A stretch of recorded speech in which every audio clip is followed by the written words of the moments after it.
This here is Backwoods Billy coming to the beautiful Delmarva Eastern Shore where the state bird, with several different test mosquitoes that if we call it the state bird, here, are attacking me. But anyway, this is Wiley Publishing 2013, The Chemistry of Beer. Roger Barth is the author. The Science in the Suds. Awesome book. I recommend everybody pick it up. Sometimes your library carries it. There's a thing on chemistry, a little bit of math involved. You can figure out on changing your original gravity, changing your malts, everything's in here that you would do. Now this is geared towards a home brewer, but also courses that are for professional brewers use this book. So just know that. So that's on there. And I know a couple breweries down on the Eastern Shore where people that work there that want to get into brewing, they actually have them read this book. Now, I'm going to go on here to, I want to do the sections first. I'll get over that real quick, talk about what this is. And those are guys, brief history, the world of beer, chemistry, blah, blah, blah. What is beer, ingredients, beer is a food, how it's made, the chemistry basics, atoms, energy levels, blah, blah, blah. Appendix, measurements in chemistry, water, introduction to organic chemistry, fermentation, wort separation, boiling, milling, mashing, sugars and starches, test and measurements, the chemistry of flavor. This is what we're going to be looking at today. The chemistry of beer styles. Not as much in this that needs to be, very little about the styles. Foam and haze, beer packaging, beer flavor stability, brewing at home, and so like I said, this is kind of geared, this one is, it's got flavors in the back, questions in the back, so it's set up like a curriculum on a course, and there are college courses that actually have this now. Anyway, flavor involves taste, aroma, and mouthfeel. Taste and aroma are chemical senses. The science of flavor is greatly complicated by interactions between the strictly chemical phenomena and other issues like visual appearance, order, presentation, and taste or expectations. Thousands of papers on hundreds of books have been written about various aspects of flavor. We will have a very superficial look at the key issues. Now I'm going to say something that's not in here. In a psychology class that we had in college, or I had, my wife wasn't obviously there, she probably a lot more than me. But I'm a youngin', you an old man. I'm an old man.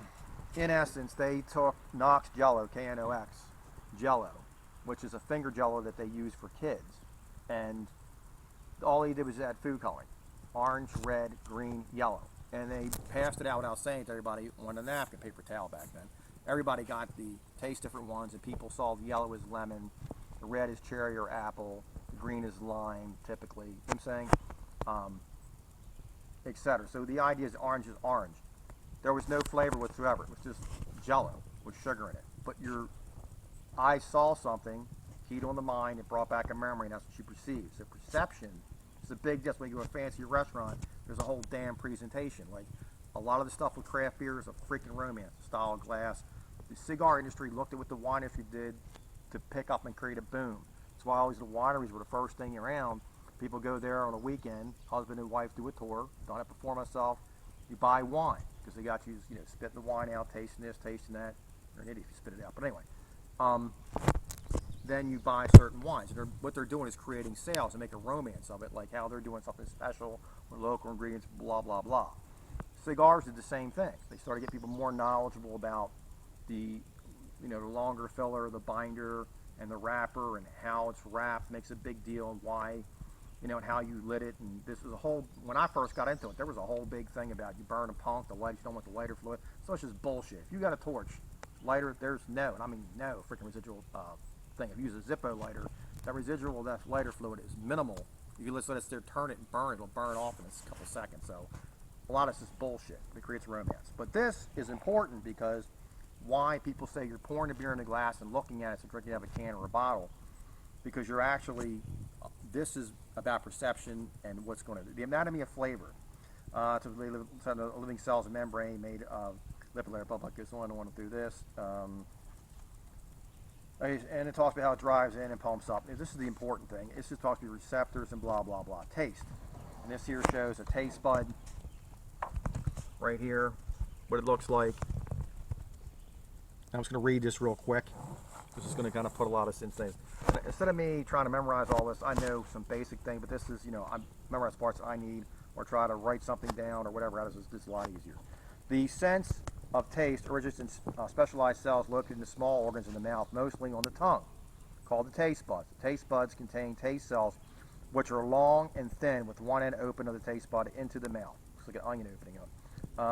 Different taste cells respond, different taste molecules. There seem to be 5 distinct tastes: bitter, salt, sour, sweet, and yummy. This last one being a meaty or broth-like taste. The tastes interact with one another in complex ways. For example, lemon juice alone seems unpleasantly sour, but the sourness is masked in some way when sugar is added to make lemonade.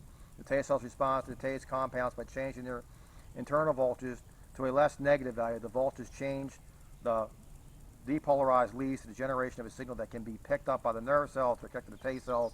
The mechanism of this origin is called a transduction. The transduction process is different types of cells, blah, blah, blah. The salty taste corresponds to ionic compounds with relatively small ions like sodium chloride and potassium chloride. These compounds dissolve in the form of ions, which is the chemical link. Unlike most flavored compounds, they actually enter the taste cells and give rise to an electrical signal that is transmitted to the brain and interpreted as a salty taste. And it gives, like potassium, give a predominantly bitter taste. The sour taste evokes by acid compounds. These compounds lower the pH by releasing hydrogen ions that combine with water to give the hydrogen, blah, blah, blah. With salty taste, the sour taste cells may respond by entering hydrogen ions to the cell rather than relying on binding surface receptors. And it says right here, the characters sweet compounds are sugars. Nonetheless, a variety of compounds with no evident chemical similarity are sensed as sweet. Many of these are much sweeter than sugar. This makes them useful because sweetness equivalent to a certain amount of sugar can be provided with less compound and hence fewer calories. For example, I don't like to experiment. These are 200 times sweeter than sucrose, table sugar. A gram of aspartame, is that what it's called? Yeah. Is a gram of table sugar. How about the same calories? Here's the way I look. That shit tastes like shit. Aspartame? Yeah, you like that stuff? Ugh. And what's the other thing I'll talk about? Stevia. Stevia. That shit. I had a few when I used to bodybuild at the end. We used to wear Annapolis, and I haven't done that in years. But they put that crap in there, a lot of these things, and it was just like shit. But a lot of yuppies like it because they believe it's healthier, and I guarantee 5 years now it's a carcinogen. Like before, you didn't want to do butter, do margarine. Now they're telling you to do butter because margarine is going to cause you problems. Unlike sugars and many carbon sweeteners have blah, blah, blah. Bitterness is even more chaotic than sweetness. There are thousands of bitter compounds with no evident chemical relationship to one another. The bitter taste is believed to be the result of binding compounds receptors on the relevant cells. Blah, blah, blah. We go into this thing about basically how, in essence, certain bitter compounds can be average sensitive to the super. So some bitterness is desirable in beer. Most of it is provided by iso-alpha acids, AAU, from hops. As we discussed, chapter 8 on bullying, the amount of bitterness considered desirable depends on sweet malt. You want to balance your sweet maltiness with your acid, with your bitter. A stout ale could have 3 times the amount of hop bittering compounds as a standard international, meaning that standard lager, due to the fact that it's got more malt compounds to it. Aroma. This is the big thing. In contrast to the 5 primary tastes, humans have hundreds of different types of aroma receptors. These interact to produce nearly unlimited set of aromas. When the food is taken into the mouth, vapors can reach the aroma centers in the nasal lining above the palate. The result of the aroma sensations are combined with the taste sensations in the mouth to give a composite impression identified as flavor. The aroma centers, in contrast to taste centers, are actually neurons, hence nerve cells, rather than special associates on one. And it just says that basically you have hundreds of these sensors versus 5. So if you're just tasting a beer, sort of like when you're hungry and you smell food, you start salivating. Pavlov's dogs, he used light and sound, in essence, to make them respond. Mouthfeel. In addition to taste buds, the mouth has sensors that react to temperature, pleasure, and irritating substance, giving a set of sensory impressions identified as mouthfeel. Sensations as texture, astringency, drying, puckering, sharp, peppery, heat, cold, prickling sensation produced by carbonations and other parts of mouthfeel experience. Sometimes mouthfeel is called for flavor beer, flavor compounds with 2 aspects: how much is present, how strong. Ethanol, for example, is present in beer at about 40 grams per liter or 4% alcohol. But wait, the flavor ethanol can be detected as a level of 14 grams per liter. The flavor, so ethanol is present 2.9 times its stress 40 grams per liter. The ratio is concentrated of a compound to its flavor threshold. Blah blah blah. And the bitterness units, a bitterness unit, a BU, is sometimes called International Bitterness Unit, IBU. The outcome of the chemical taste receives to respond to varying hop bittering compounds. Depends on how much each compound is present. So it just goes on about that. Primary flavor compounds, secondary, off flavors, how all that, you don't want to get that's all in. It's really not necessary to get into all that with this. But I just wanted to show you the most important, why I wanted to put this in here with this book, is because the most important thing with the book is the fact that it goes into how aroma and visualization are more important than the actual taste, because you only have 5 senses versus hundreds of things of aroma, plus your visualization, which triggers a lot of things. So it's very important to try that experiment that's not in that book that I did in psychology class in college years ago. The Knox gelatin. Knox gelatin, you'd be shocked. Food coloring. Pardon me? With the food coloring. With the food, just put, all you do is you make it up like you would jelly. You add sugar to it, and kids play with it. Usually, it's its finger. It's harmless, and it's clear. But you can put different colors in it. So you would take an ice. I think I did ice cream. You put back then they were metal, so that's how old I am. You put yellow in one, red in another, green in one, and orange in another one. Very simple. Red and yellow make orange. Just so you know that, and it comes up. There's also another experiment that we weren't involved in, thank God. They talked about it, in which they did food every color: red, purple, green, blue. Blue was the only one people threw up from. You would have thought it was green, but because nothing in nature, well, blueberries are blue, but they claim nothing you eat is actually blue, and the blue meat caused everybody to toss their cookies. But that was just a very, very quick thing. I want to get into flavor is a big thing. I want to get into how to home brew, do a thing on glassware.